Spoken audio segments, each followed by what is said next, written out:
Honda Click version 4 imong ipangita kani bagong gawas duha pa nakabulan naripo na. Ato ni nagipatesting ni sir, all stock pagyud gikan sa ligid may odo. Check na to diri ang chassis o ang engine number. To para pud gadugay gidala naman dayon. Dari pong dapita nata MIUI itestingan ni sir 2023 nga model wala na sulod sa 3 years pero ato na iparehistro daan kay para diretso na dagan gi-check na to diri sa ilalom o tugma bang tug engine number chassis Ford nya plate number una na siya original na po plaka palit na po ni si sir og helmet dito ganihas ta bunok to yan na ning gabalikan sino pa kay nato Mio mga boss mo na siya porma wapo pa kaayo murag po brand new.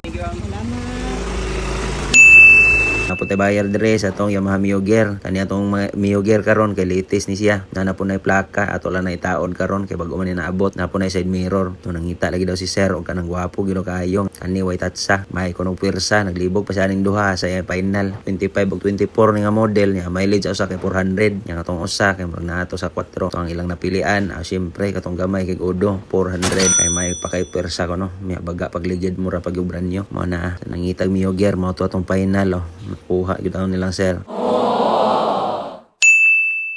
Ya, diri na pud dapita naguyod na sa tagismas dire kay testingan nilang boss. Ya, so okay naman nila to. Diretso na nilakaw. Balag ulan-ulan basta kay makabunot og motor. Sige na din palit silang boss nato sa una ya. Karon nabalik na pud sila kay na pud yuri mo kuhaan nilang motor.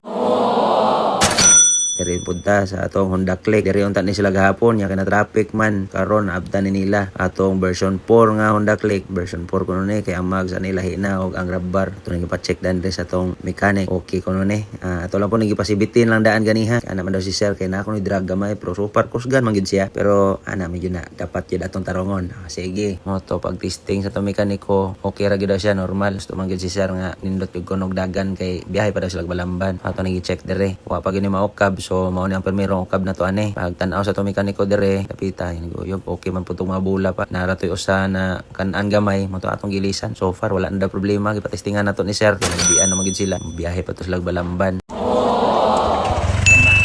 Galing dapita natay bayar sa Tosmas. One Balamban gyapon ni sila. Ang nila napilian katong way pako. Barato ra pud noon to. Sa nangitang motor diha located tas Dawis Talisay or visit atong page NF Motorcycle Cebu. Salamat. So nice.